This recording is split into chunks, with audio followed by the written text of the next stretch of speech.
नमस्कार, welcome to Bharat and beyond. आप जो वीडियोस देख रहे हैं ये तेहरान के हैं, ईरान की कैपिटल के। यहाँ हाल ही में एक पुतला जलाया जा रहा है। ये पुतला बाल या बेल नाम के एक प्राचीन मध्य पूर्वी देवता का प्रतीक बताया जा रहा है। साफ कर दूं, इसका आधुनिक हिंदू धर्म से कोई संबंध नहीं है। हजारों साल पहले लेवांत क्षेत्र यानी आज के इसराइल, फिलिस्तीन और लेबनान के इलाकों में इसकी पूजा होती थी, लेकिन आज किसी भी प्रमुख धर्म में इसकी पूजा नहीं होती। तो फिर आपके मन में सवाल आ रहा हो कि ईरान इसे क्यों जला रहा है। दरअसल ईरान इस समय अपने 1979 की इस्लामिक क्रांति के 47वें वर्षगांठ मना रहा है। उसी दौरान क्षेत्र में तनाव भी बढ़ रहा है। यूनाइटेड स्टेट्स के एयरक्राफ्ट कैरियर्स ईरान की तरफ मूवमेंट कर रहे हैं। वहां आशंका है कोई बड़ा सैन्य टकराव हो सकता है। इसी माहौल में कई जगह ऐसे पुतले बनाए गए जिन पर इसराइल का झंडा, स्टार ऑफ डेविड जो कि जुडाइज्म का सिंबल माना जाता है, और डोनाल्ड ट्रंप की तस्वीरें लगाई गई और फिर उन्हें जलाया गया। अब इसमें एक और परत जुड़ी है जेफरी एप्स्टीन से रिलेटेड। जेफरी एप्स्टीन की फोटोज भी इनमें जलाई गई। तो मैं बताता हूँ ऐसा क्यों हो रहा है। क्योंकि ईरान में इस समय एक डर का माहौल है कि किसी भी वक्त यूएस ईरान पर हमला कर सकता है अपने एयरक्राफ्ट कैरियर से। तो रिसेंटली ईरान को एक लिंक मिल गया है बाल, इजराइल, यूएस, ट्रंप और जेफरी एप्स्टीन के बीच में। तो इन सब चीजों को लेकर ये ट्रंप को मॉक कर रहे हैं ना। जो आपने ये बाल की मूर्ति देखी, ये एक टाइप का देवता हुआ करता था मिडिल ईस्ट में। थ्योरी है, कॉन्स्पिरेसी थ्योरी कह लीजिए, लंबे समय से कि यूएस या फिर कुछ हद तक जो दुनिया में बिलियनियर्स लोग हैं तो गलत रास्ते पर चल पड़ते हैं। जेफरी एप्स्टीन जैसे लोग बाल में यकीन करते हैं। ये लोग बाल की पूजा भी करते हैं। और रिसेंटली जेफरी एप्स्टीन की फाइल से रिलेटेड एक ईमेल भी सामने आया जहां पर जेफरी एप्स्टीन पैसे की डिमांड कर रहा था जेपी मॉर्गन के एक बैंकर से। और नीचे यहाँ लिखा हुआ है कि यह बाल के नेम पर यहाँ अकाउंट है। जो ये मेंशन है बाल के नाम पे एक बैंक अकाउंट, बाल के नाम पर इसमें पैसे डाल दो, कर कान खड़े हो जाते हैं। आखिर जेफरी एप्स्टीन के टापू पर हुआ क्या करता था। यह बात तो काफी हद तक क्लियर है कि जेफरी एप्स्टीन के टापू पर कई महिलाओं और कई छोटी बच्चियों के साथ गलत काम हुआ था।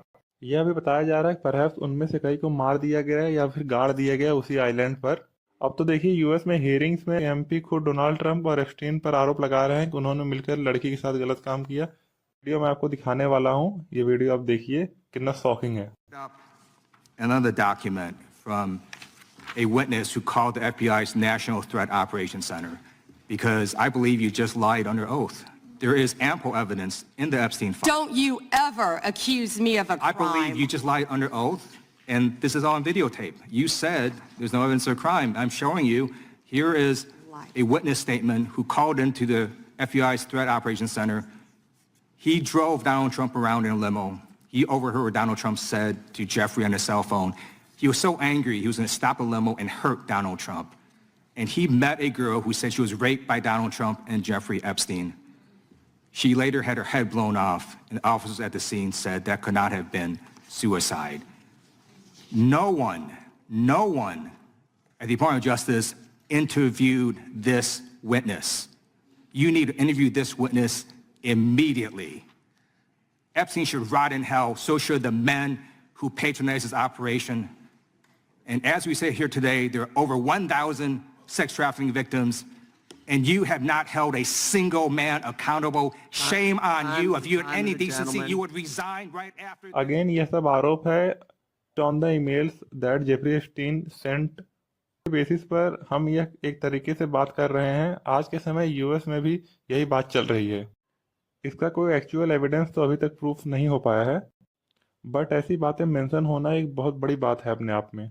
जोड़कर ईरान इन मूर्तियों को जला रहा है और एक स्ट्रेटजिक सिग्नल देना चाह रहा है पूरी दुनिया को। दूसरा, सैटेलाइट इमेजेस से संकेत मिल रहे हैं कि ईरान अपने न्यूक्लियर साइट्स की सुरक्षा भी मजबूत कर रहा है। कई कई कीट अतिरिक्त संरचनाएं, ताकि संभावित बंकर बस्टर स्ट्राइक जैसे पहले हुआ था वो दोबारा न हो सके। तो आने वाले दिन बेहद महत्वपूर्ण हो सकते हैं। क्या वास्तव में कोई सैन्य टकराव होगा या सिर्फ शक्ति प्रदर्शन या दबाव की रणनीति है। जैसे जैसे स्थिति आगे साफ होगी मैं आपको अपडेट देता रहूंगा। Thank you for watching. जय हिंद।